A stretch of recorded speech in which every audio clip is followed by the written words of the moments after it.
بسم الله الرحمن الرحيم الحمد لله رب العالمين والصلاة والسلام على أشرف الأنبياء والمرسلين وعلى آله الطاهرين وأصحابه الطيبين ومن تبعهم بإحسان إلى يوم الدين أما بعد. لائق صد احترام بزرگوں، دوستوں اور بھائیوں اور معززات ماؤں، بہنوں، بیٹیوں اور خواتین اسلام، آپ سب کو آج کے اس لیکچر میں خوش آمدید کہتا ہوں. جیسا کہ آپ کو معلوم ہے کہ ہم نے گزشتہ جمعہ قرآن مجید کی تفسیر ختم کی تھی، یعنی سورۃ الناس تک ہم نے تفسیر کا آخری سبق پڑھا تھا. تو سب سے پہلے تو ہم اللہ رب العزت کی بارگاہ میں یہ دعا کرتے ہیں کہ اللہ رب العزت ہماری اس بہت ہی چھوٹی سی کوشش کو قبول فرمائے جو ہم نے اللہ رب العزت کے کلام کو سمجھنے کے لیے کی، اور اللہ کے اس کلام کو پڑھنے کے لیے ہم نے جو چھوٹی بلکہ بہت ہی چھوٹی سی کوشش کی، اللہ ہماری اس حقیر سی کاوش کو شرف قبولیت سے نوازے، اور اللہ رب العزت ہماری اس کاوش کو ہم سب کے لیے ذخیرہ آخرت و ذریعہ نجات بنائے. اور اس دوران ہم سے جو کمی کوتاہی ہوئی، اور ہم بشر ہیں، انسان ہیں، ہم میں سے ہر ایک سے کمی کوتاہی ہو سکتی ہے. خصوصاً میں اپنے حوالے سے کہتا ہوں، کیونکہ میں نے تفسیر پڑھائی آپ حضرات کو، تو ہو سکتا ہے عین ممکن ہے کہ مجھ سے کئی غلطیاں بھی ہو گئی ہوں. تو میں اللہ رب العزت کی بارگاہ میں یہ دعا کرتا ہوں کہ اللہ رب العزت مجھے بھی معاف فرما دے، اور اللہ رب العزت آپ سب کو بھی معاف فرما دے. اللہ رب العزت ہم سب کی غلطیوں پر ہم سے درگزر فرمائے، اور ہم سب کو اللہ رب العزت گناہوں سے پاک کر دے. میں نے پچھلے درس میں جب یہ تفسیر ختم کی تھی تو آپ سے یہ گزارش کی تھی کہ ہم یہ سلسلہ انشاءاللہ کنٹینیو کریں گے اور اس کو یہاں پر روکیں گے نہیں. یہ ایک عمل خیر ہے جس کو ہم روکنا ہرگز پسند نہیں کرتے. اور نبی کریم صلی اللہ علیہ وسلم نے یہ ارشاد فرمایا، اور یہ حدیثیں ہم پڑھ چکے ہیں، کہ اللہ رب العزت کو سب سے زیادہ محبوب عمل کون سا ہے؟ جو کہ ہمیشہ جاری رہے، چاہے وہ تھوڑا سا کیوں نہ ہو. تھوڑا سا عمل جس کو آپ ہمیشہ جاری رکھیں، وہ عمل اللہ رب العزت کو سب سے زیادہ محبوب ہے، بجائے اس کے کہ ایک انسان اس کا جذبہ بیدار ہو اور وہ کچھ وقت کے لیے متحمس ہو کر، یعنی جذبات میں آ کر وہ کچھ وقت کے لیے کوئی عمل کرے اور اس پر پورا زور لگا دے، اور بعد میں اس سے اکتا کر، کیونکہ ہر انسان اکتا جاتا ہے، تو ایک انسان پہلے زور لگا کے ایک عمل کرے، پھر اس سے اکتا کر اس کو چھوڑ دے، تو یہ یقینی طور پر اللہ رب العزت کو محبوب نہیں ہے. اسی لیے نبی کریم صلی اللہ علیہ وسلم نے عبداللہ بن عمر رضی اللہ تعالیٰ عنہ، یا عبداللہ بن عمر، ان کے بارے میں نبی صلی اللہ علیہ وسلم نے فرمایا تھا عبداللہ بن عمر رضی اللہ تعالیٰ عنہ کے بارے میں کہ وہ بہت اچھے ہیں. عبداللہ بن عمر بہت اچھے ہیں، کاش کہ وہ قیام اللیل کو جاری رکھتے، جو وہ پہلے کرتے تھے اگر وہ جاری رکھتے تو وہ بہت اچھے تھے. معنی یہ ہے کہ ویسے تو بہت اچھے ہیں، لیکن انہوں نے یہ جو کیا نا کہ قیام اللیل انہوں نے شروع کیا، بعد میں چھوڑ دیا، تو یہ چیز نبی کریم صلی اللہ علیہ وسلم کو پسند نہیں آئی، جس کی آپ نے نشاندہی کر دی. اور جب نبی کریم صلی اللہ علیہ وسلم نے یہ ارشاد فرمایا تو اس کے بعد پھر عبداللہ بن عمر رضی اللہ تعالیٰ انہوں نے کبھی بھی تہجد کی نماز ترک نہیں کی، اس کو چھوڑا نہیں. تو میرے بھائیوں، یہ ایک عمل خیر جس کی ابتدا ہم نے 13 سال پہلے کی تھی. 13 سال پہلے. ہم آج بھی اس بات کی آرزو رکھتے ہیں، اس کی تمنا رکھتے ہیں کہ ہم اس کو زندگی کے آخری سانس تک جاری رکھیں. ہم اس کو چھوڑنا نہیں چاہتے. اور آئندہ کی جو ہماری پلاننگ ہے وہ اس طرح سے ہے کہ اب یہ رجب کا مہینہ ہے جس کے دو جمعے گزر چکے ہیں، اور میں بھی اس مہینے کے اندر ہو سکتا ہے مزید 2 جمعے ہوں، یا ہو سکتا ہے 3 جمعے ہوں گے، میں نے حساب نہیں کیا، 3 جمعے ہیں، اور اس کے بعد شعبان کا مہینہ، اس کے اندر 4 ہفتے 4 جمعے آئیں گے، تو 4 اور 3 7، صرف 7 جمعے آج کا یہ بھی گزر جائے گا، اس کے بعد 6 جمعے باقی ہیں، اس کے بعد رمضان المبارک کا مہینہ شروع ہوگا۔ اللہ تعالی ہم سب کو خیر و عافیت کے ساتھ، سلامتی کے ساتھ وہ رمضان کا مہینہ نصیب فرمائے۔ تو رمضان کے مہینے میں آپ کو معلوم ہے کہ ہماری یہ کلاسز یہ نہیں ہوتی ہیں، ہم ان کو روک دیتے ہیں، اور پھر رمضان کے بعد ہم دوبارہ شروع کرتے ہیں۔ تو انشاءاللہ یہ آج سے لے کر شعبان کے آخری جمعہ تک ہم قرآن مجید ہی کے حوالے سے کچھ لیکچرز آپ کے سامنے کرنا چاہتے ہیں، قرآن مجید ہی کے حوالے سے، اور وہ بہت ہی امپورٹنٹ، بہت ہی اہم لیکچرز ہیں۔ میں آپ سے امید رکھتا ہوں کہ آپ ان لیکچرز کو مس نہیں کریں گے۔ اس کے بعد رمضان کا مہینہ آئے گا، تو انشاءاللہ اللہ تعالیٰ نے زندگی رکھی تو رمضان کے مہینے کے بعد ہم قرآن مجید کی تفسیر کو نئے سرے سے شروع کریں گے، اور اس کے بھی ہمارے سامنے کئی طریقے ہیں، ہم ان پر غور کر رہے ہیں۔ انشاءاللہ جو طریقہ ہم سب سے زیادہ مناسب سمجھیں گے اس کے مطابق انشاءاللہ تفسیر کا آغاز کریں گے باذن اللہ تعالی شوال کے پہلے جمعہ سے۔ تو آج کا جو لیکچر ہے اس کا عنوان آپ نے شاید دیکھا ہوگا، اگر شکیل بھائی نے سوشل میڈیا پہ ڈالا ہے کہ آج کے لیکچر کا عنوان کیا ہے؟ قرآن مجید کو سمجھنا کیوں ضروری ہے۔ ہم یہ جو 13 سال سے ایک ہم کوشش کر رہے ہیں، یہ کیوں کر رہے ہیں؟ قرآن مجید کو سمجھنے کے لیے، قرآن مجید کو سمجھنے کے لیے ہم یہ کوشش کر رہے ہیں۔ اس کا ترجمہ پڑھتے ہیں، اس کی تفسیر ذکر کرتے ہیں، کبھی مختصر تفسیر، کبھی لمبی تفسیر، وہ جیسے آیات کا تقاضا ہوتا ہے یا جیسے ضرورت اور حاجت محسوس کرتا ہوں ویسے ہم پڑھتے رہیں۔ یہ سب کچھ کس لیے؟ کہ اللہ کے کلام کو ہم سمجھ سکیں۔ آج سوال یہ پیدا ہو رہا ہے کہ قرآن مجید کو سمجھنا کیوں ضروری ہے؟ اس کا جواب ہم بعد میں دیتے ہیں۔ پہلے آئیے میں آپ حضرات کے لیے ایک ایسی چیز ذکر کرنا چاہتا ہوں جن کا بھی، صرف آپ حضرات کے لیے نہیں، جس کا بھی قرآن مجید سے کوئی تعلق ہے اس کے لیے بہت بڑی بشارت ہے۔ وہ بشارت کیا جو اللہ تعالیٰ نے قرآن مجید کے اندر ذکر فرمائی؟ سورۃ فاطر میں اللہ تعالیٰ نے فرمایا ثم اورثنا الکتاب الذین اصطفینا من عبادنا، ثم اورثنا الکتاب، اس کتاب یعنی قرآن مجید کا وارث ہم نے کن کو بنایا؟ الذین اصطفینا من عبادنا، اپنے بندوں میں سے ہم نے جن کو چن لیا، جن کو ہم نے چوز کر لیا، جن کو ہم نے سلیکٹ کر لیا۔ وہ سلیکٹڈ لوگ جو ہیں، جن کو کس نے سلیکٹ کیا؟ اللہ تعالیٰ نے۔ اللہ فرماتے ہیں ہم نے ان سلیکٹڈ لوگوں کو اپنے بندوں میں سے ہم نے اس کتاب کا وارث بنایا۔ اللہ تعالیٰ ہمیں ان خوش نصیب لوگوں میں شامل فرما دے۔ ہم بڑے گناہ گار ہیں اور اس قرآن مجید سے ہم یقینی طور پر غافل ہیں، لیکن اللہ رب العزت بڑا مہربان ہے۔ ہم اللہ سے یہی دعا کرتے کہ اللہ ہمیں اس کتاب کے وارثوں میں شامل فرما دے۔ فرمایا اس کتاب کا وارث ہم جن بندوں کو بناتے ہیں یا جن کو ہم نے بنایا ان کی 3 قسمیں ہیں۔ فَمِنْهُمْ ظَالِمٌ لِنَفْسِهِ وَمِنْهُمْ مُقْتَصِدٌ وَمِنْهُمْ سَابِقٌ بِالْخَيْرَاتِ، یہ جو 3 قسمیں ہیں، میں نے اور آپ نے، ہر بھائی اور ہر ماں بہن بیٹی نے یہ فیصلہ کرنا ہے آج کہ ان 3 قسموں میں سے کس قسم سے ہمارا تعلق ہے۔ 3 قسمیں کیا ہیں؟ فَمِنْهُمْ ظَالِمٌ لِنَفْسِهِ، ان میں سے کئی لوگ ایسے ہیں جو اپنی جان پہ ظلم کرنے والے ہیں۔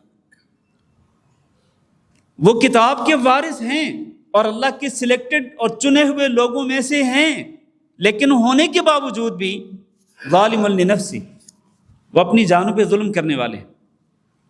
یعنی معنی یہ ہے کہ وہ قرآن مجید کے وارث ہو کر قرآن مجید کو پڑھتے ہیں، اور اس کو سمجھنے کی بھی کوشش کرتے ہیں، لیکن عملی طور پر ان سے کوتاہیاں واقع ہوتی ہیں، جیسے کہ آج ہم میں سے ہر ایک سے عملی طور پر کوتاہیاں ہوتی ہیں کہ نہیں ہوتی؟ ہم میں سے ہر ایک سے عملی طور پر کوتاہیاں ہو جاتی ہیں۔ ایک تو یہ قسم، دوسرا وَمِنْهُمْ مُقْتَصِد، بعض ایسے ہیں کہ جو بین ہیں، مقتصد، درمیانہ، یعنی وہ بعض قرآن مجید کی تعلیمات پہ عمل بھی کرتے ہیں اور بعض پہ ان سے کمی کوتاہی بھی ہو جاتی ہے، بین چلتے ہیں، وہ ادھر عمل بھی کرتے ہیں اور ادھر کچھ نہ کچھ گناہ بھی ساتھ ساتھ چل رہے ہیں۔ اور کچھ ہیں تیسری قسم، وَمِنْهُمْ سَابِقٌ بِالْخَيْرَاتِ بِإِذْنِ اللَّهِ، ان چنے ہوئے لوگوں میں سے جن کو ہم نے اس کتاب کا وارث بنایا، کچھ لوگ ایسے بھی ہیں جو کہ سابقٌ بالخیرات، نیکیوں میں وہ بڑھ چڑھ کے حصہ لیتے ہیں، نیک اعمال میں ایک دوسرے سے بڑھنے کی کوشش کرتے ہیں، وہ کبھی پیچھے نہیں رہتے ہیں، آگے بڑھ کر پورے جذبے کے ساتھ، ولولے کے ساتھ، شوق کے ساتھ، اور صرف اللہ رب العزت کو راضی کرنے کی خاطر وہ نیکیاں کرنے میں، نیک اعمال کرنے میں وہ بڑھ چڑھ کے حصہ لیتے ہیں، پیچھے نہیں ہٹتے۔ سابقٌ بالخیرات بإذن اللہ، فرمایا آگے بڑھنے سے پہلے یہ تین قسمیں آپ نے سنی، میں نے جیسے پہلے کہا ہم میں سے ہر ایک کو فیصلہ کرنا ہے، ڈیسائیڈ کرنا ہے کہ ان میں سے کس کے ساتھ ہمارا تعلق ہے۔ ذالک الفضل الکبیر، یہ اللہ رب العزت کا بہت بڑا فضل ہے کہ اللہ تعالیٰ جس کو چاہتا ہے اپنے بندوں میں سے اس کتاب کا وارث بناتا ہے، یہ اللہ کا فضل ہے یہ۔ اور میں سمجھتا ہوں آپ وہ حضرات جو اس کتاب سے جڑے ہوئے ہیں، اور کئی حضرات ایسے ہوں گے جو پچھلے 13 سال سے ہمارے ساتھ ہیں اس سفر کے اندر، کئی ہوں گے جو نئے آئے ہوں گے، کئی آتے ہوں گے، بعض اوقات نہیں آتے ہوں گے اپنی مصروفیات کی وجہ سے، یا ہو سکتا ہے بعض اوقات سستی کی وجہ سے۔ المہم یہ ہے کہ جو لوگ بھی کتاب اللہ کے ساتھ جڑے ہوئے ہیں، اپنے طور پر کسی نہ کسی طور پر کوشش میں رہتے ہیں کہ کتاب اللہ کو پڑھنا ہے، کتاب اللہ کو سمجھنا ہے، کتاب اللہ پہ عمل کرنا ہے، تو جو بھی اس قسم کے لوگ ہیں وہ یقینی طور پر ان تین قسموں میں سے کسی ایک قسم سے تعلق رکھتے ہیں۔ یا تو وہ بہت ہی زیادہ عملی طور پر کوتاہ ہوں گے، یا پھر بہت زیادہ عملی طور پر کوتاہ نہیں ہوں گے، عمل بھی کرتے ہیں لیکن کوتاہیاں بھی ہوتی ہیں، درمیانے قسم کے لوگ۔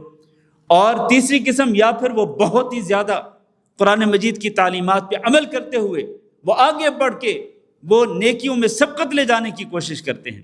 فرمایا یہ جو تینوں قسم کے لوگ ہیں نا، ان سب کے لیے بشارت کیا ہے؟ جنات عدن یدخلونہا، یہ سارے کتاب اللہ کے جو وارثین ہیں یہ جنات عدن، ہمیشہ رہنے والی جنات کے اندر داخل ہو جائیں گے۔ اللہ تعالی ہم سب کو ان میں شامل فرمائے۔ یہ بہت بڑی بشارت ہے میرے عزیز بھائیو، اس کتاب سے تعلق رکھنا چاہیے اور کبھی بھی اس کتاب سے تعلق ختم نہیں کرنا چاہیے۔ میں تو یہ سمجھتا ہوں کہ مسلمان کی زندگی اس کتاب اللہ سے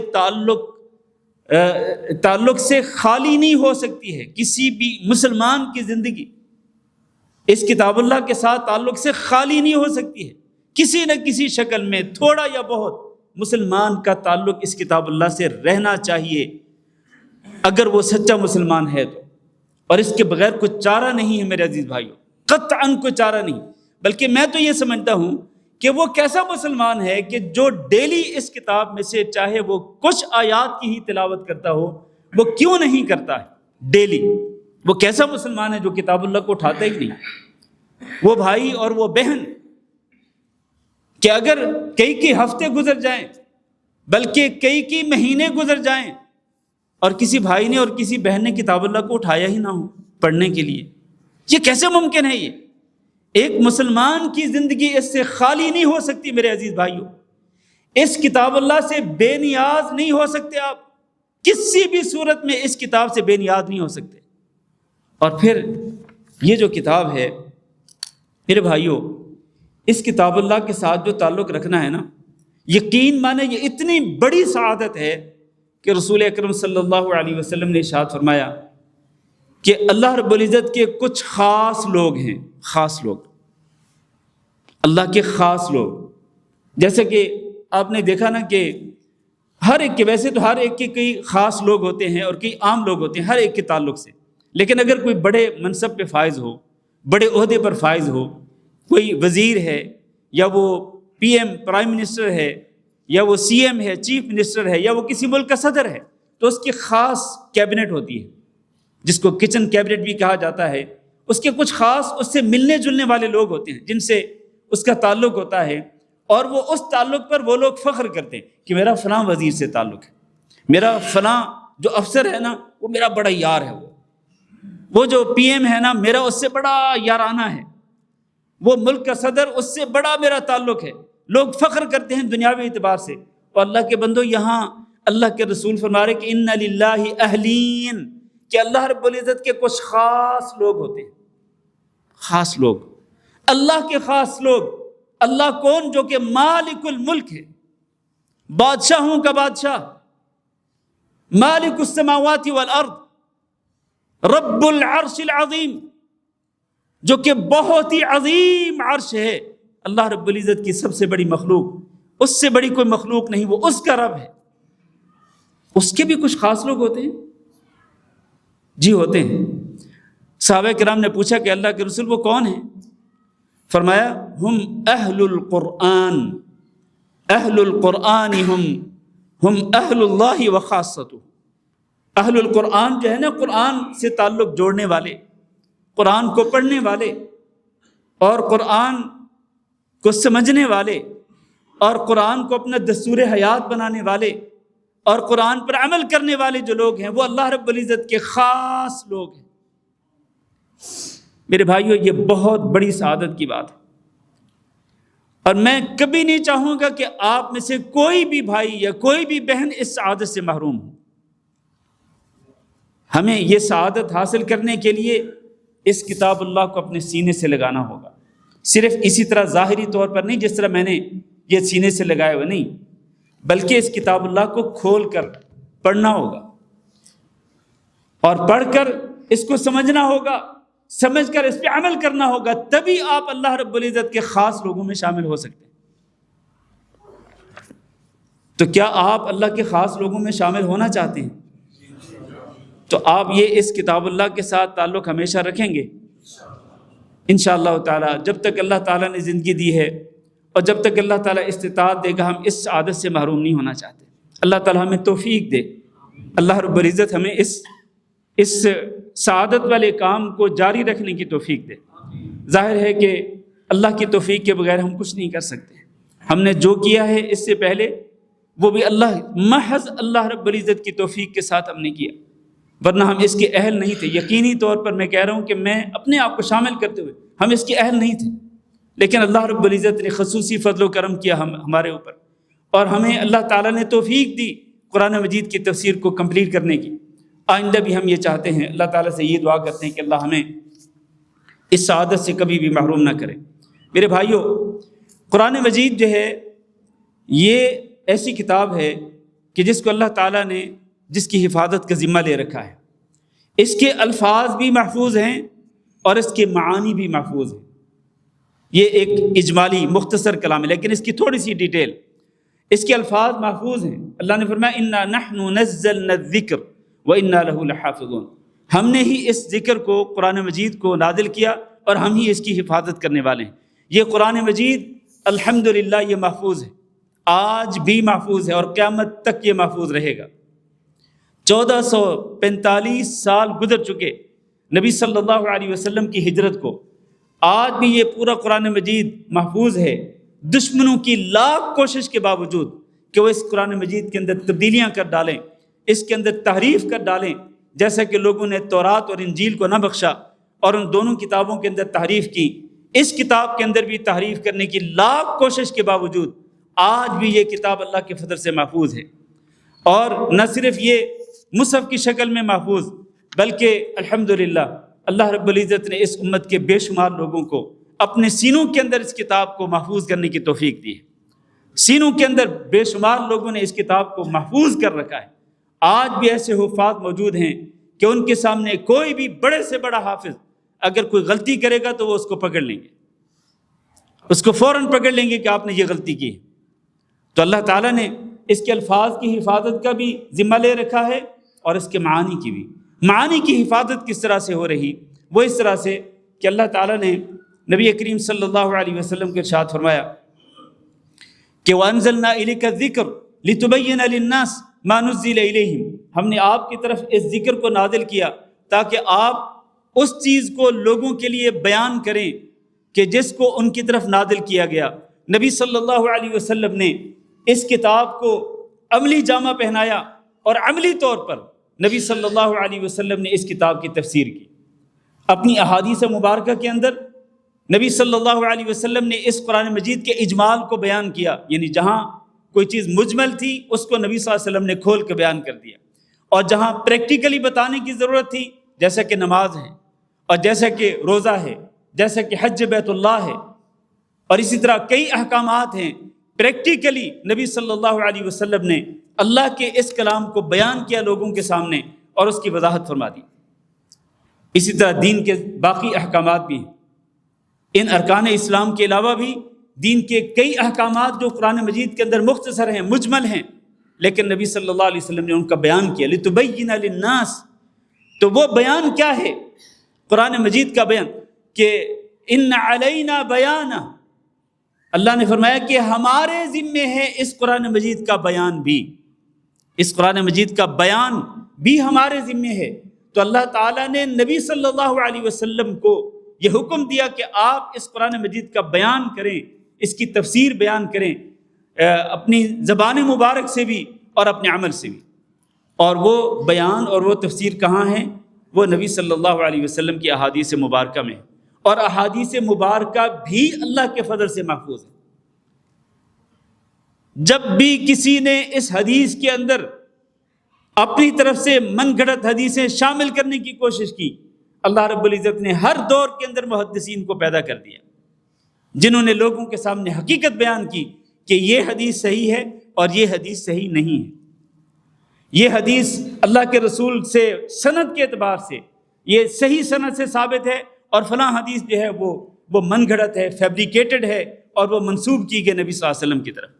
ہر دور کے اندر محدثین آتے رہے، الحمدللہ علماء آتے رہے ہیں، آج بھی موجود ہیں جو یہ فرق کرتے ہیں صحیح اور ضعیف کے درمیان۔ ورنہ آج آپ کو جس طرح میں نے پچھلے ایک لیکچر میں کہا تھا، آج سوشل میڈیا پہ لوگ دین کو بیچنے والے موجود ہیں، سوشل میڈیا پہ لوگوں نے دکانیں کھولی ہوئی ہیں، اور وہ لوگ جھوٹی اور من گھڑت فیبریکیٹڈ حدیثیں لوگوں کے سامنے بیان کر کے اپنا سودا بیچ رہے ہیں، کیونکہ ویوز بڑھانے ہوتے ہیں، کیونکہ لائکس بڑھانے ہوتے ہیں، کیونکہ ہر لائک پر اور ہر ویوز پر ڈالرز ملنے ہوتے ہیں۔ اور ایسے لوگ سوشل میڈیا پہ موجود ہیں جو کتاب اللہ کو بیچ رہے ہیں، وہ نبی صلی اللہ علیہ وسلم کے دین کو بیچ رہے ہیں۔ تو میرے بھائیوں، یہ کتاب محفوظ ہے، اس کے الفاظ بھی محفوظ اور اس کے معانی بھی محفوظ۔ معانی کون سے ہیں؟ جو کہ نبی صلی اللہ علیہ وسلم کی احادیث مبارکہ کے اندر ہیں۔ وہ بیان ہے نبی صلی اللہ علیہ وسلم کا اس قرآن مجید کے لیے، وہ عملی تفسیر ہے اس قرآن مجید کی جو کہ نبی صلی اللہ علیہ وسلم کی صحیح احادیث کے اندر محفوظ ہے۔ اور یہ کتاب ایسی ہے جو بڑی بابرکت کتاب ہے۔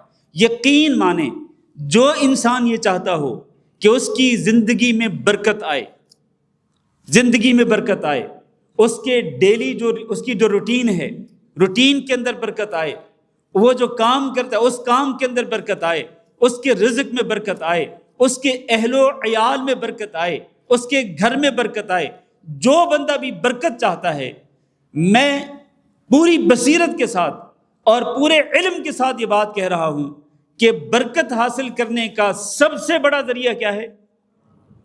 وہ قرآن مجید ہے۔ اور میں اللہ کی قسم کھا کے کہتا ہوں کہ جو انسان جس کا اس کتاب سے تعلق نہیں، اللہ کی قسم اس کی زندگی جو ہے اور اس کی آمدنی ہو، اس کے اہل عیال ہوں، بینک بیلنس ہو، پراپرٹی جو بھی ہے، وہ برکت سے خالی ہے۔ کیوں؟ اس لیے کہ اس کے کتاب سے تعلق نہیں، قرآن مجید سے تعلق نہیں۔ وہ جتنا مرضی کما لے، وہ جتنا مرضی بینک بیلنس بنا لے، کوئی برکت نہیں ہوگی۔ آج کیوں لوگ لاکھوں کروڑوں کماتے ہیں؟ لیکن پھر بھی ان کا رونا دھونا ختم نہیں ہوتا کہ ہماری ضرورتیں پوری نہیں ہوتی. کیوں نہیں ہو رہی؟ برکت نہیں ہے. برکت کا خاتمہ کیوں ہوا؟ اس لیے کہ اس کتاب سے تعلق نہیں ہے. ایک رسمی سا تعلق رکھا ہوا ہے، بس رسمی سا، رمزی، علامتی سا تعلق رکھا ہوا ہے. تو ان کی زندگی جو ہے وہ برکتوں سے خالی ہے. آپ اگر اپنے آپ کو بابرکت بنانا چاہتے ہیں اور اپنی زندگی میں برکتیں لانا چاہتے ہیں، اپنی آمدنی میں برکتیں لانا چاہتے ہیں، اپنے اہل و عیال میں اور اپنے گھر کے اندر برکتیں لانا چاہتے ہیں، اپنا تعلق اس کتاب کے ساتھ مضبوط سے مضبوط تر بنائیں. اس کتاب کے ساتھ جڑنے اور اس کتاب کے ساتھ تعلق قائم کرنے کا جو سلسلہ ہے وہ مضبوط سے مضبوط ہونا چاہیے. جتنا مضبوط تعلق ہوگا اتنا آپ بابرکت ہوں گے اور آپ کی زندگی کے اندر برکت آئے گی. اس حوالے سے قرآن مجید کے اندر آیات موجود ہیں، لیکن میں آج آپ کا زیادہ ٹائم نہیں لوں گا. انشاءاللہ یہ جو لیکچرز ہوں گے، کوئی بھی لیکچر میرا انشاءاللہ 45 منٹ سے زیادہ نہیں ہوگا انشاءاللہ تعالی. تو یہ آیات میں چھوڑ رہا ہوں، لیکن خلاصہ یہ ہے کہ یہ کتاب بابرکت کتاب ہے اور اسی سے ہی آپ کو برکتیں حاصل ہو سکتی ہیں. اور پھر یہ کتاب جو ہے، یہ کتاب ہدایت ہے. ہدایت کے تمام سرچشمے جو ہیں وہ اسی کتاب سے پھوٹتے ہیں. اللہ تعالیٰ نے قرآن مجید کے اندر جگہ جگہ پہ یہ ذکر کیا ہے کہ فرمایا ذالک الکتاب لا ریب فیہ ھدی للمتقین، اور ایک جگہ پہ فرمایا ھدی ورحمۃ للمؤمنین، ایک جگہ پہ فرمایا ھدی ورحمۃ للمحسنین، ھدی وبشریٰ للمؤمنین، کہ یہ کتاب جو ہے یہ متقین کے لیے ہدایت ہے، مومنین کے لیے ہدایت ہے، یہ محسنین کے لیے ہدایت ہے. ویسے تو یہ کتاب سب کے لیے باعث ہدایت ہونی چاہیے، جو متقین نہ ہوں ان کے لیے بھی، جو مومن اور محسن نہ ہوں ان کے لیے بھی. لیکن اس کا معنی یہ ہے کہ اصل میں اس کتاب سے ہدایت کون لوگ حاصل کرتے ہیں؟ صرف وہی ہدایت حاصل کرتے ہیں جو کہ متقی ہوں، جو کہ صحیح معنوں میں ایمان والے ہوں اور صحیح معنوں میں وہ محسنین میں سے ہوں. تو وہی لوگ ہی اس کتاب سے ہدایت حاصل کریں گے. ورنہ عام لوگ جو ہیں، عام لوگ کہاں سے ہدایت ڈھونڈتے ہیں؟ اب میں نام نہیں لینا چاہتا کئی اور کتابوں کا کہ جن کتابوں سے لوگ ہدایت ڈھونڈنے کی کوشش کرتے ہیں، لیکن وہاں سے ہدایت نہیں ملتی، وہاں سے سوائے گمراہی کے کچھ نہیں ملتا. وہ آپ جانتے ہیں نا وہ قصے کہانیاں. تو میرے بھائیوں، پوری کی پوری ہدایت جو ہے وہ اس کتاب کے اندر رکھی ہوئی ہے. اور اللہ تعالیٰ نے ایک جگہ پہ ارشاد فرمایا کہ قد جاءکم من اللہ نور و کتاب مبین، تمہارے پاس نور آ چکا اللہ تعالیٰ کی طرف سے اور کتاب مبین، کھلی کتاب آ چکی. یہ جو کھلی کتاب ہے، جو کہ اللہ کی طرف سے نور بھی ہے، کیونکہ اللہ تعالیٰ اسی کتاب کے ذریعے نور دکھلاتا ہے، روشنی دکھلاتا ہے ان لوگوں کو جو کہ اندھیروں کے اندر، تاریکیوں کے اندر بھٹک رہے ہوں. اللہ ان کو روشنی دکھلاتا ہے، نور دکھلاتا ہے، توحید کا نور اور نبی کریم صلی اللہ علیہ وسلم کی اتباع کا نور اللہ تعالیٰ دکھلاتا ہے. تو یہ کتاب نور ہے، روشنی ہے اور کھلی کتاب ہے. فرمایا یہدی بہ اللہ، اللہ تعالیٰ اسی کتاب کے ذریعے ہدایت دیتا ہے. لیکن کس کو؟ یہ بڑا اہم سوال ہے. اس کا جواب بھی اللہ نے قرآن مجید کے اندر ہی دیا. اسی آیت کے اندر فرمایا اللہ اس کتاب کے ذریعے ہدایت اس کو دیتا ہے من اتبع رضوانہ سبل السلام، کہ جو شخص اللہ رب العزت کی رضا کا طلبگار ہوتا ہے، اللہ کو راضی کرنے کے لیے مخلص ہوتا ہے، اللہ اس کو اس کی رہنمائی کرتا ہے اور اللہ اس کو سلامتی والے راستے دکھلا دیتا ہے. اللہ اس کو گائیڈ کر دیتا ہے اور اس کے دل میں اللہ تعالیٰ ڈال دیتا ہے کہ تو سلامتی کا راستہ چاہتا ہے نا، کہ دنیا میں بھی سلامتی کے ساتھ گزر جائے اور پھر قبر میں جائے تو تجھے سلامتی ملے، قیامت کے دن بھی تجھے سلامتی ہی سلامتی ملے. سلامتی چاہتے ہو نا، تو پھر اللہ تعالیٰ اس بندے کی رہنمائی کر دیتا ہے، اس کو ہدایت دے دیتا ہے. لیکن کس کے ذریعے؟ اس کتاب کے ذریعے. اس کتاب کے ذریعے اللہ رب العزت ہدایت دیتا ہے. اور پھر فرمایا وَيُخْرِجُهُم مِّنَ الظُّلُمَاتِ إِلَى النُّورِ، جو اس کتاب کو پڑھتے ہیں، جو اس کتاب کو سمجھتے ہیں اور سمجھ کر عمل کرتے ہیں، اللہ ایسے ہی لوگوں کو تاریکیوں سے نکال کر اللہ ان کو نور کی طرف لے جاتا ہے. وَيَهْدِيهِمْ إِلَىٰ صِرَاطٍ مُسْتَقِيمٍ۔ اور یہ آخری الفاظ اس آیت کے بڑے ہی اہم ہیں کہ اللہ رب العزت ایسے ہی لوگوں کو ہدایت دیتا ہے صراط مستقیم، سیدھے راستے کی طرف۔ اللہ تعالیٰ وہ جو ہم دعا کرتے ہیں نا سورۃ فاتحہ کے اندر، اہدنا الصراط المستقیم، اہدنا الصراط المستقیم، کہ اللہ ہمیں صراط مستقیم کی رہنمائی دے دے، ہماری اس کی طرف رہنمائی کر دے۔ تو وہ جو ہم اللہ تعالیٰ سے دعا کرتے ہیں، اللہ سے مانگتے ہیں کہ اللہ ہمیں صراط مستقیم دکھلا دے، صراط مستقیم پہ چلا دے، تو اللہ تعالیٰ یہاں یہ بتلا رہے ہیں اس آیت کے اندر کہ صراط مستقیم کی ہدایت آپ کو کیسے ملے گی؟ وہ اس کتاب کے ذریعے ملے گی۔ صراط مستقیم پانا چاہتے ہو تو پھر اسی کتاب کے ساتھ اپنا تعلق مضبوط کرنا ہوگا۔ یہاں سے آپ کو پتہ چلے گا کہ وہ صراط مستقیم کیا ہے، جو کہ انسان کو اللہ کی رضا تک پہنچاتا ہے، جو کہ انسان کو جنت کی طرف پہنچاتا ہے۔ صراط مستقیم آپ کو اس کتاب کے علاوہ کسی اور جگہ سے نہیں ملے گا، اس کتاب اللہ سے آپ کو صراط مستقیم ملے گا۔ اور کتاب اللہ ہی آپ کو بتلائے گی کہ آپ اگر واقعتاً صراط مستقیم پہ گامزن ہونا چاہتے ہیں تو اس کتاب کے ساتھ ساتھ آپ حدیث کو بھی ساتھ رکھیں، تبھی آپ صراط مستقیم پہ گامزن ہو سکتے ہیں۔ تو یہ آیت جو ہے دیگر بہت ساری آیات میں سے یہ اس کی دلیل ہے کہ یہ کتاب ہدایت ہے۔ وہ جنوں نے جب قرآن مجید کو سنا تھا، جیسا کہ ہم نے سورۃ الجن کی تفسیر میں پڑھا کہ جنوں نے کہا تھا کہ انا سمعنا قرآنا عجبا یہدی الی الرشد، انا سمعنا قرآنا عجبا، آج ہم ایک عجیب و غریب قرآن کو سن کے آئے۔ جنوں نے نبی کریم صلی اللہ علیہ وسلم کی زبانی جو قرآن سنا تھا، وہ واپس جب اپنی جماعت جنوں کی جماعت میں گئے تھے تو وہاں پر جا کے بتلایا تھا کہ آج ہم نے بڑا عجیب و غریب قرآن سنا ہے، جو کہ کیا کرتا ہے؟ یہدی الی الرشد، جو کہ نیکی کی طرف ہدایت دیتا ہے۔ اس سے بھی کیا ثابت ہوتا ہے کہ یہ کتاب کیا ہے؟ کتاب ہدایت۔ ہدایت آپ کو اسی کتاب سے ملے گی۔ اسی طرح اور بہت ساری آیات ہیں، میں آگے بڑھتا ہوں۔ یہ کتاب نصیحت بھی ہے۔ آپ نصیحت حاصل کرنا چاہتے ہیں تو یقین مانیں نصیحت حاصل کرنے کا سب سے بڑا ذریعہ یہ اللہ کی کتاب ہے، قرآن مجید۔ اللہ تعالیٰ نے قرآن مجید میں ارشاد فرمایا، یا ایھا الناس قد جاءتکم موعظۃ من ربکم، لوگو تمہاری طرف، تمہارے رب کی طرف سے ایک نصیحت آ چکی۔ وہ نصیحت کیا ہے؟ وہ یہی اللہ کا کلام ہے، یہی قرآن مجید ہے۔ قرآن مجید یہ کتاب نصیحت ہے، اور اس کے ساتھ ہی فرمایا وشفاء لما فی الصدور، یہ جو سینوں کے اندر جو بیماریاں ہوتی ہیں، ان بیماریوں کی شفا بھی اسی قرآن مجید کے اندر موجود ہے۔ سینوں سے ان بیماریوں کو نکالنے کے لیے، جو بیماریاں سینوں کے اندر پال رکھتے ہیں، وہ قدورتیں، وہ نفرتیں، وہ حسد، وہ بغض اور وہ نفرت جو ہم اپنی سینوں کے اندر پالتے ہیں، بعض اوقات اپنے گھر والوں کے خلاف، بعض اوقات اپنے بہن بھائیوں کے خلاف، بعض اوقات اپنے خاندان کے لوگوں کے خلاف، بعض اوقات اپنے مسلمان بھائیوں بہنوں کے خلاف، ہم جو سینوں کے اندر بیماریاں پال کے ان کو سنبھال کے رکھتے ہیں، ان بیماریوں کو سینوں سے نکالنے کے لیے سب سے بڑا ذریعہ جو وہ قرآن مجید ہے۔ وہدن، اور یہ کتاب ہدایت بھی ہے، ورحمہ، اور یہ کتاب رحمت بھی ہے، للمؤمنین، لیکن یہ سب کس کے لیے؟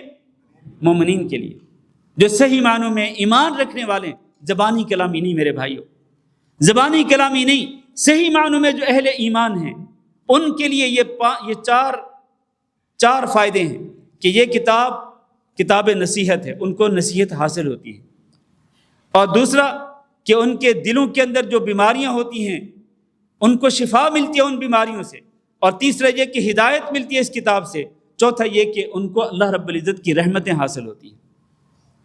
میں تو عموماً یہ دعا بھی کرتا ہوں اللہ تعالیٰ سے، یہی آیت سامنے رکھتے ہوئے کہ اللہ اس کتاب کو میرے لیے کتاب نصیحت بنا، اور اے اللہ میری اس کتاب کو، اے اللہ اس کلام کو میرے لیے میرے سینے کی بیماریوں کی شفا بنا دے، اور اے اللہ اس کتاب کو میرے لیے کتاب ہدایت بنا دے، اور اللہ اس کتاب کو میرے لیے باعث رحمت بنا دے۔ میں عموماً یہ دعا کرتا ہوں، آپ کو بھی یہ چاروں چیزیں سامنے رکھتے ہوئے اللہ تعالیٰ سے یہ دعا مانگنی چاہیے۔ اپنی زبان میں مانگے اللہ تعالیٰ سے، کوئی مسئلہ نہیں، لیکن یہ دعا ضرور کریں گے تاکہ آپ کا اخلاص ثابت ہو، اللہ رب العزت کو نظر آئے کہ آپ اس کتاب سے واقعتاً فائدہ اٹھانا چاہتے ہیں اور آپ مخلص ہیں۔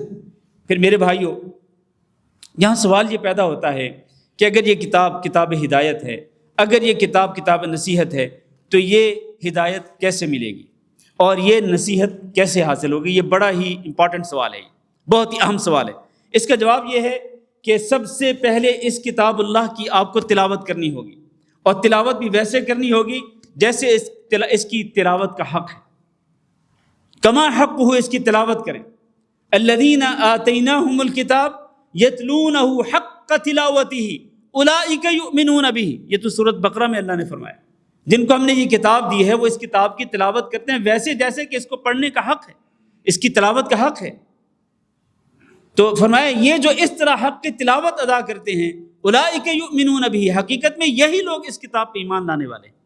لیکن جو لوگ اس کتاب کی کما حق ہو تلاوت ہی نہیں کر سکتے، جن کو قرآن مجید پڑھنا ہی نہیں آتا، آپ بتلائیں کہ کیا وہ یہ اس کتاب پر ایمان لانے والوں کی صف میں شامل ہو سکتے ہیں؟ ہرگز نہیں، ہو ہی نہیں سکتا ہے۔ جس کو قرآن مجید کا پڑھنا ہی نہیں آیا، وہ کیسے اس کتاب پہ ایمان لانے والا ہے؟ زبانی کلامی، میرے بھائیو، زبانی کلامی ایمان کافی نہیں ہے۔ آپ کو اس کتاب کو ویسے پڑھنا ہوگا جیسے پڑھنے کا حق ہے، اور وہ کیا حق ہے؟ جیسے اس کتاب کو نازل کیا گیا۔ ہم اجمی یعنی غیر عرب لوگ جو ہیں، ہم تو پتہ نہیں قرآن مجید کو پڑھتے ہوئے کیا سے کیا بنا دیتے ہیں قرآن کے الفاظ کو۔ قرآن کے الفاظ کو، یہ تو دور کی بات، سورۃ الفاتحہ سے صحیح سے نہیں پڑھ سکتے، الفاظ کو کیا سے کیا بنا دیتے ہیں۔ ابھی رات کی بات آپ کو بتاتا ہوں، میں رات ایئرپورٹ پہ تھا، جدہ ایئرپورٹ پہ، میں نے وہاں عشاء کی نماز پڑھائی، مغرب اور عشاء نے دونوں نمازیں جمع کی، میں نے دونوں نمازیں پڑھائی۔ تو ایک بندہ، وہ بھی کویت کا ہی تھا، اس نے میرے ساتھ عشاء کی نماز، مغرب کی نماز پڑھی۔ میں عشاء کی نماز پڑھا رہا تھا، وہ مغرب، اس نے ابھی مغرب بھی پڑھنی تھی، تو وہ عشاء کی جماعت میں آ کے ملا اور اس نے مغرب پڑھی۔ میں نے جب سلام پھیرا تو اس کے بعد اس کو ایک ہی رکعت ملی تھی میرے ساتھ، تو اس کے بعد اس نے 2 رکعتیں مزید پڑھ کر مغرب کی نماز کمپلیٹ کر لی۔ اب ہم تو عشاء پڑھ چکے تھے، اب اس نے عشاء پڑھنی تھی، تو اس نے کیا کیا، وہ اکیلا تھا، اس وقت کوئی اور نہیں تھا، اس نے اونچی آواز سے اقامت کہی، اللہ اکبر اشہد ان لا الہ الا اللہ اشہد ان محمد رسول اللہ۔ پھر اس کے بعد اس نے نماز شروع کر دی، اتنے میں ایک اور بندہ آ گیا، اس نے اس کو جوائن کر لیا، اب وہ امام بن گیا۔ میں جو بات کہنا چاہتا ہوں، اس نے سورۃ الفاتحہ پڑھی، اور پہلی رکعت کے اندر اس نے جو سورت پڑھی، تبت یدا ابی لہب وتب، یہ چھوٹی سی سورت ہے، قرآن مجید کی آخری سورتوں میں سے ایک سورت، جس کی تفسیر ہم نے ابھی پچھلے جمعہ پڑھی تھی۔ تبت یدا ابی لہب وتب ما اغنى عنہ مالہ وما کسب۔ اب وہ جو پڑھ رہا ہے وہ اتنی فحش قسم کی غلطیاں کر رہا ہے، اور وہ عربی ہے۔ میں اجمی ہوں، کیا رونا رہوں، عربی لوگ جو ہیں وہ بھی قرآن مجید کو پڑھنے میں اتنی سنگین غلطیاں کرتے ہیں۔ وہ پڑھ رہا ہے ما اغنى عنہ مالہ وما کسب سیصلی نارا ذات لہب وامرأته حمالة الحطب فی جیدها حبل من مساد۔ یقین مانے یہ اتنی سنگین قسم کی غلطیاں ہیں کہ اس قسم کی غلطیوں کی وجہ سے وہ قرآن مجید کے اندر معنوی تحریف ہوتی ہے، اور جو معنوی تحریف کرتا ہے اس کی نماز کیسے صحیح ہوگی؟ نماز کیسے صحیح ہوگی اس کی؟ الفاظ کی تحریف، معنوی تحریف، الفاظ کی تحریف کی وجہ سے معنی چینج ہوتا ہے۔ وہ جو ہر لفظ کو وہ لمبا کر رہا ہے، اور جس کو لفظ کو لمبا نہیں کر سکتے آپ، اس کو کیسے لمبا کر سکتے ہیں؟ اور یہ بیماری ہمارے ملکوں کے اندر بہت سارے خطباء کے اندر بھی ہے۔ بہت سارے خطباء کو جانتے نہیں جی آپ؟ ہاں جی، بہت سارے خطباء جو ہیں ہمارے ملکوں کے، وہ جب قرآن مجید کی آیتیں پڑھتے ہیں تو اتنا لمبا کھینچتے ہیں، اپنی وہ خاص ان کے طرز، ان کا ترنم، ان کی جو راگ ہوتی ہے، اس کا جو سٹائل ہوتا ہے، اس کے مطابق وہ اتنا لمبا کرتے ہیں، حالانکہ ان بعض الفاظ کو لمبا کرنا جائز ہی نہیں ہے، لیکن وہ ایک سٹائل بنا ہوا ہے۔ میرے بھائیوں، یہ ایک بہت بڑا المیہ ہے۔ آپ اگر قرآن مجید سے ہدایت حاصل کرنا چاہتے ہیں، آپ اگر قرآن مجید سے نصیحت حاصل کرنا چاہتے ہیں، سب سے پہلے آپ کو کتاب اللہ کو پڑھنے کا طریقہ سیکھنا پڑے گا کہ پڑھنی کیسی ہے یہ کتاب اللہ، اس کو پڑھنا کیسا ہے۔ بہت بڑا المیہ ہے کہ بہت سارے مسلمان قرآن مجید کو پڑھنا بھی نہیں جانتے۔ جب پڑھنا نہیں جانتے، وہ کیا خاک سمجھیں گے اس کو، اور کیا خاک وہ اس کتاب سے ہدایت حاصل کریں گے، کیا خاک وہ نصیحت حاصل کریں گے؟ یہ میں بڑے درد کے ساتھ یہ بات کر رہا ہوں، کاش کہ یہ بات سمجھ آ جائے۔ دوسری چیز جو ہے تلاوت کے ساتھ ساتھ اس کے اندر تدبر، غور و فکر کریں۔ اور غور و فکر کیسے ہوگا؟ اس کا ترجمہ پڑھنے سے غور و فکر ہوگا، اس کی تفسیر پڑھنے اور سننے سے غور و فکر ہوگا۔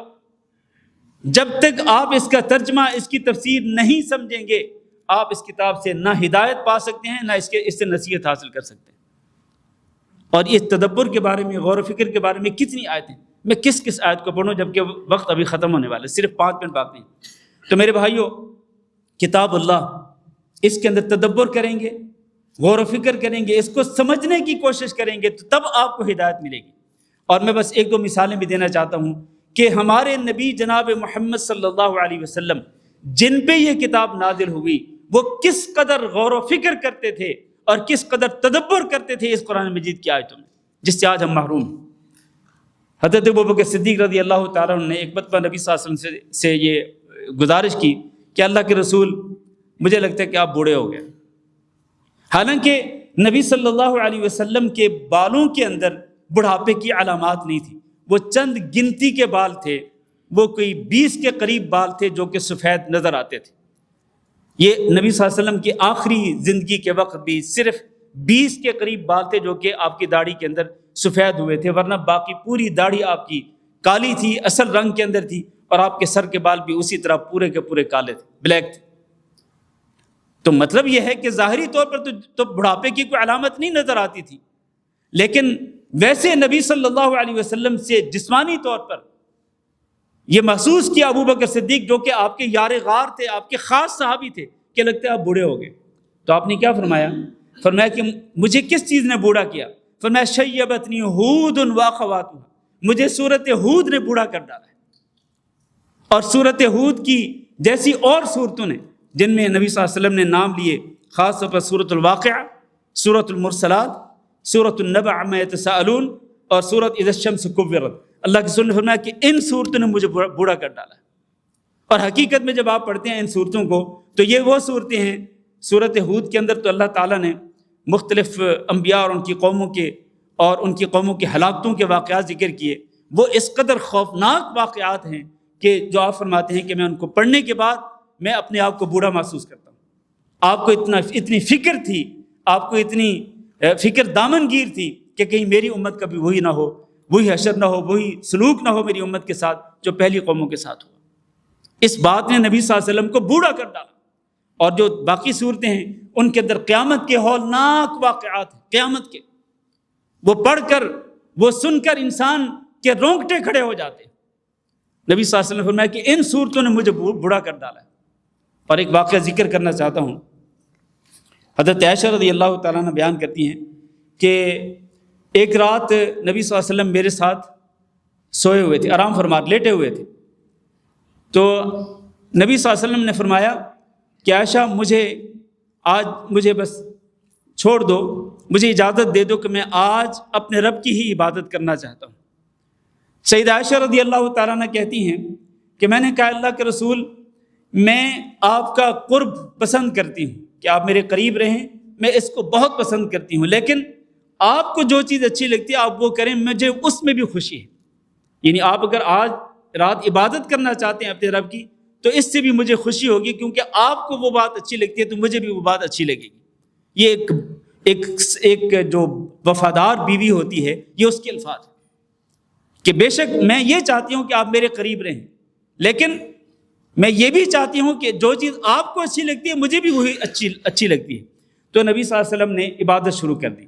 آپ رو رہے ہیں، میں مختصر کر رہا ہوں، آپ رو رہے ہیں اور آپ کی داڑھی مبارک تر ہو جاتی ہے، پھر جس زمین پہ آپ سجدہ کر رہے تھے وہ زمین تر ہو گئی آپ کے آنسوؤں سے، اور اسی دوران فجر کی اذان ہو جاتی ہے۔ حضرت بلال آتے ہیں، نبی صلی اللہ علیہ وسلم سے اجازت طلب کرتے ہیں، آپ ان کو اجازت دیتے ہیں۔ حضرت بلال کہتے ہیں کہ اللہ کے رسول آپ کیوں رو رہے ہیں؟ تو اللہ کے رسول نے کیا فرمایا؟ فرمایا بلال، آج رات جو میرے اوپر آیتیں نازل ہوئی ہیں نا، تو ہلاکت اور بربادی ہے اس انسان کے لیے کہ جو ان آیتوں کو پڑھے اور ان آیتوں کے اندر تدبر اور غور و فکر نہ کرے۔ انہی آیتوں کو پڑھتے ہوئے اور تدبر اور غور و فکر کرتے ہوئے میں بار بار رو رہا ہوں۔ یہ اللہ کے رسول کی حالت ہے میرے عزیز بھائیو۔ وہ آیتیں کون سی ہیں؟ وہ سورۃ آل عمران کا آخری رکوع، ان فی خلق السماوات والارض واختلاف اللیل والنہار لآیات لأولی الالباب، یہ آخری رکوع پورا یہ اسی رات کو نازل ہوا تھا۔ اللہ کے رسول پوری رات انہی آیتوں کو پڑھتے ہوئے اور ان کے اندر تدبر اور غور و فکر کرتے ہوئے آپ صلی اللہ علیہ وسلم پوری رات روتے رہے۔ یہ اللہ کے رسول کی حالت ہے میرے بھائیوں۔ ہم کہاں ہیں آج؟ یہ اور اس قسم کے اور کئی واقعات ہیں جو میں ذکر نہیں کر سکتا، وقت ختم ہو چکا ہے میرے بھائیوں۔ قرآن مجید یہ کتاب ہدایت ہے، کتاب نصیحت ہے، لیکن اس کے لیے جو اس کو کما حق ہو پڑھے گا اور جو کما حق ہو اس کے اندر غور و فکر کرے گا، اس کو سمجھنے کی کوشش کرے گا، تدبر کرے گا، تبھی تو اس قرآن مجید کا اس پر اثر ہوگا۔ ورنہ یہ بات یاد رکھیں میرے عزیز بھائیوں کہ اگر ہم غفلت کی نیند میں سوتے رہے، اگر ہم غفلت کی نیند میں سوتے رہے اور اسی دوران ہماری موت آ جاتی ہے، پھر یاد رکھیں قیامت کے دن اللہ کے رسول صلی اللہ علیہ وسلم ایسے ہی لوگوں کے خلاف اللہ کی عدالت میں ایک کیس دائر کریں گے، اور وہ کیا ہوگا؟ وقال الرسول یا ربی ان قوم اتخذوا هذا القرآن مہجورا۔ یہ رسول صلی اللہ علیہ وسلم فرمائیں گے کہ اے میرے رب، ان قوم اتخذوا، میری قوم نے، اتخذوا هذا القرآن مہجورا، اس قرآن مجید کو چھوڑ دیا تھا۔ چھوڑنا کیا ہے؟ اس کو نہ پڑھنا، یعنی اس کی تلاوت نہ کرنا، دوسرا اس کو نہ سمجھنا، تیسرا اس پہ عمل نہ کرنا۔ یہ تینوں چیزیں حجر قرآن کے اندر شامل ہیں۔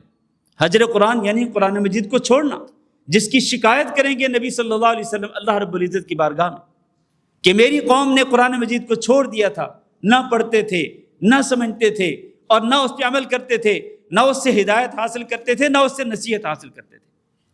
بھلے لوگوں ذرا سوچو، اگر اللہ کے نبی صلی اللہ علیہ وسلم نے یہی شکایت میرے خلاف اور آپ کے خلاف کر دی قیامت کے دن اللہ کی بارگاہ میں، اللہ کی عدالت میں، تو پھر میرا اور آپ کا کیا حال ہوگا؟ بس یہی سوال آج آپ پہ چھوڑ رہا ہوں میں، اور اس سوال کا جواب آپ نے ڈھونڈنا ہے۔ میرا اور آپ کا پھر کیا حال ہوگا قیامت کے دن؟ اس کے لیے ہمیں سنجیدہ ہو جانا چاہیے میرے عزیز بھائیوں۔ اللہ تعالیٰ سے دعا کرتے ہیں کہ اللہ رب العزت ہم سب کو اس کتاب اللہ کے ساتھ تعلق مضبوط سے مضبوط تر بنانے کی توفیق دے۔ اللہ تعالیٰ ہم سب کو اس کتاب کے ساتھ جڑنے کی توفیق دے، اور اس کتاب کی جو حقیقی محبت ہے، جو سچی محبت ہے، اللہ ہمیں وہ سچی محبت نصیب کر دے کہ ایسی محبت جو ہمیں آمادہ کرے اس بات پر کہ ہم اس کتاب کو پڑھیں بھی کیسے؟ کما حق ہو، جس طرح پڑھنے کا حق ہے، تلاوت بھی کریں، اور دوسرا ہم اس کو سمجھنے کی بھی کوشش کریں، اور تیسرا یہ کہ ہم اس پر عمل کرنے کی بھی کوشش کریں۔ اللہ تعالی ہم سب کو اس کی توفیق دے۔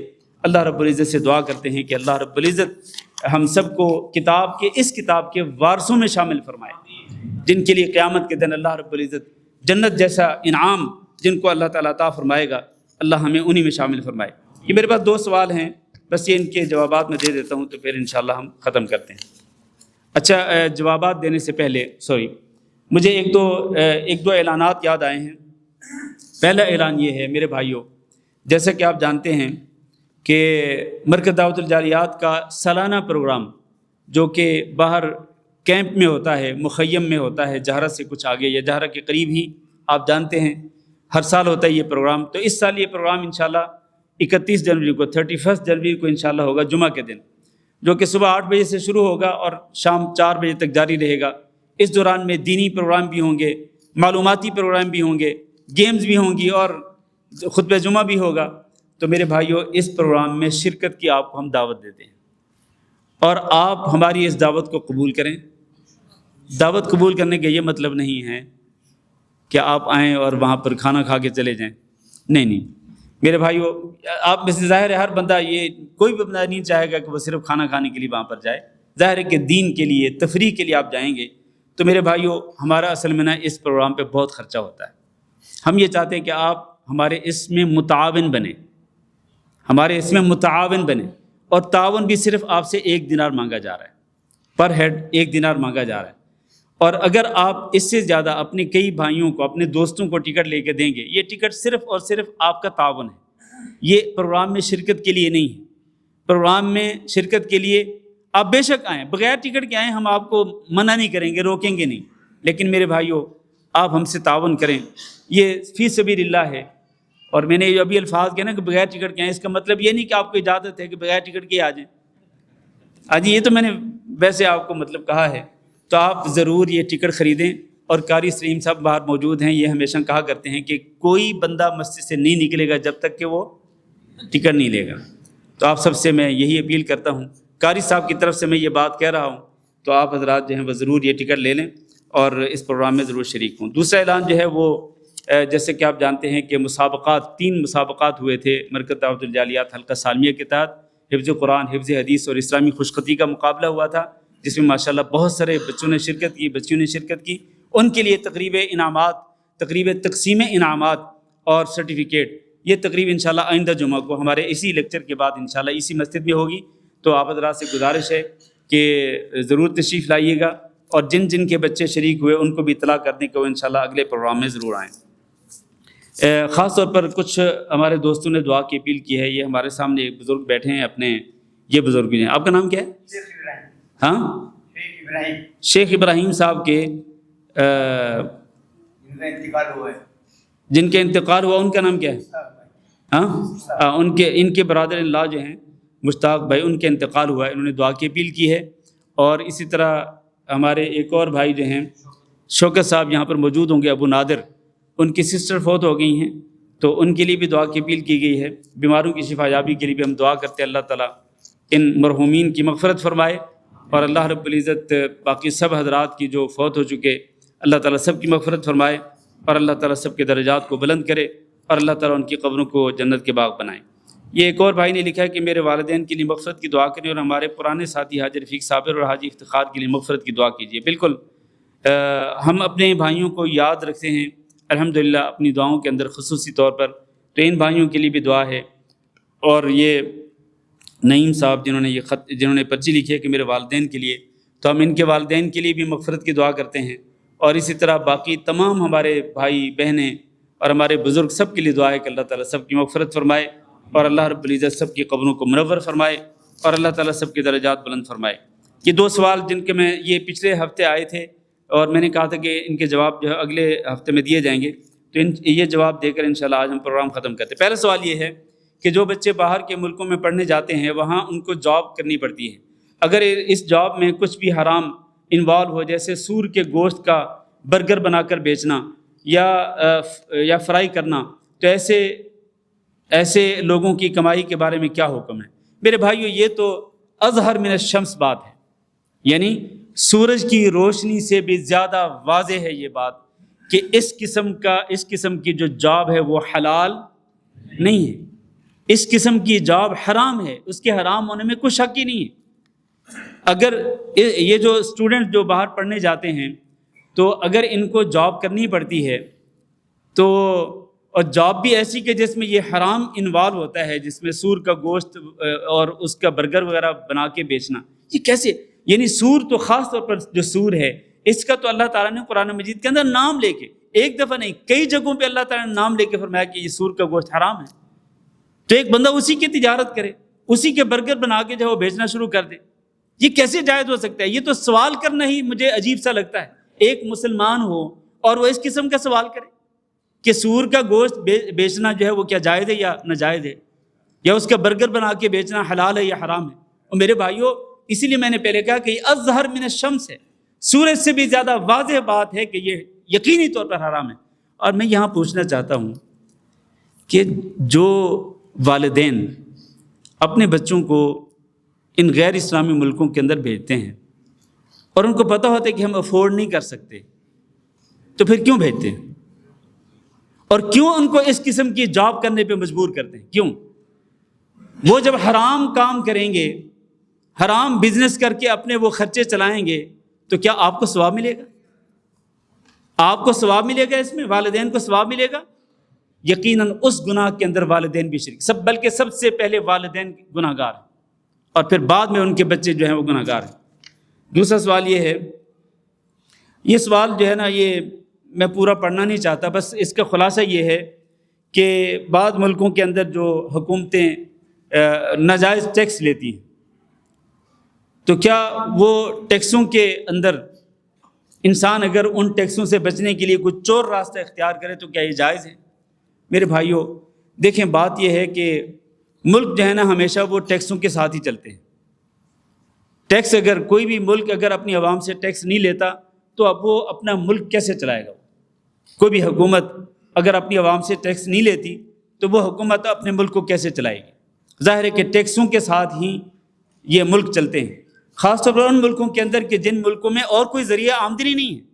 میں سب ملکوں کی بات نہیں کر رہا، جن ملکوں کے ذرائع آمدنی موجود ہیں وہ اس کے ساتھ وہ اپنے ملک کو چلا سکتے ہیں، تو ان کے لیے تو جائز نہیں ہے کہ وہ اس قسم کے ظالمانہ ٹیکس جو ہیں وہ لگا دیں، جائز نہیں ہے۔ لیکن اگر ایسے ملک کے جہاں پر آمدنی کی کوئی اور سورسز نہیں ہیں، یہ اتنے سورسز نہیں کہ جن کے ساتھ پورا بزنس چلایا جا سکے حکومت کا، تو پھر حکومت کو مجبوراً ٹیکس لگانے پڑتے ہیں۔ تو پھر اگر ہر بندہ ٹیکس چوری کرے گا تو پھر حکومت کیسے چلے گی؟ ہاں البتہ یہ بات درست ہے کہ ٹیکس لے کر اگر حکمران عیاشی پہ خرچ کریں، اپنے عللوں تللوں پہ خرچ کریں، اور عوام پہ، وہ ہونا یہ چاہیے کہ ٹیکس لے کر وہ ریٹرن عوام پہ خرچ کیے جائیں۔ لیکن اگر حکومت ایسی نہ کرے، حکومت اپنے عللوں تللوں میں اور عیاشیوں میں اگر ان ٹیکسوں کے پیسوں کو اگر خرچ کرے تو پھر کیا کریں؟ میرے بھائیوں پھر بھی ٹیکس چوری جائز نہیں۔ اس کی وجہ کیا ہے؟ وجہ یہ ہے کہ نبی کریم صلی اللہ علیہ وسلم کا فرمان ہے کہ جو چیز آپ کے ذمے ہے وہ آپ ادا کریں، اور جو چیز ان کے ذمے ہے، یعنی حکمرانوں کے جو چیز ذمے ہے، اگر وہ اس میں کمی کوتاہی کرتے ہیں تو اللہ رب العزت کے ہاں جواب دیں۔ تو ان کی جو عیاشی ہے، جو ان کی جو کرپشن ہے، ان کی کرپشن کی وجہ سے ہم کرپشن نہ کریں، ہم ظلم کے بدلے میں ظلم نہ کریں، زیادتی کے بدلے میں زیادتی نہ کریں، یا گناہ کے بدلے میں گناہ نہ کریں۔ اگر ہم ٹیکس چوری کریں گے، ظاہر ہے کہ آپ جھوٹ بولیں گے، آپ اپنے ڈاکومنٹس کے اندر آپ اگر یہ شو کرتے ہیں کہ میری پراپرٹی اتنی ہے یا میری آمدنی اتنی ہے، جبکہ آپ کے اس سے کہیں زیادہ ہے، تو آپ جھوٹ بول رہے ہیں نا، آپ غلط بیانی کر رہے ہیں۔ تو یہ جھوٹ بولنا، غلط بیانی کرنا کہاں سے آپ کے لیے جائز ہو گیا؟ بے شک آپ پر ظلم ہو رہا ہے، ظالمانہ ٹیکسز جو ہے وہ نہیں لگانے چاہیے، لیکن حکمرانوں کے ان ظالمانہ ٹیکسز کے جواب میں آپ ٹیکس چوری نہیں کر سکتے۔ آپ وہ چیز ادا کریں جو آپ کے ذمے ہے، باقی وہ لوگ اگر خیانت کرتے ہیں، کرپشن کرتے ہیں، تو وہ خود جواب دیں اللہ رب العزت کی بارگاہ میں۔ جزاکم اللہ خیرا۔ سبحانک اللہم و بحمدک، اشہد ان لا الہ الا انت، استغفرک و اتوب الیک۔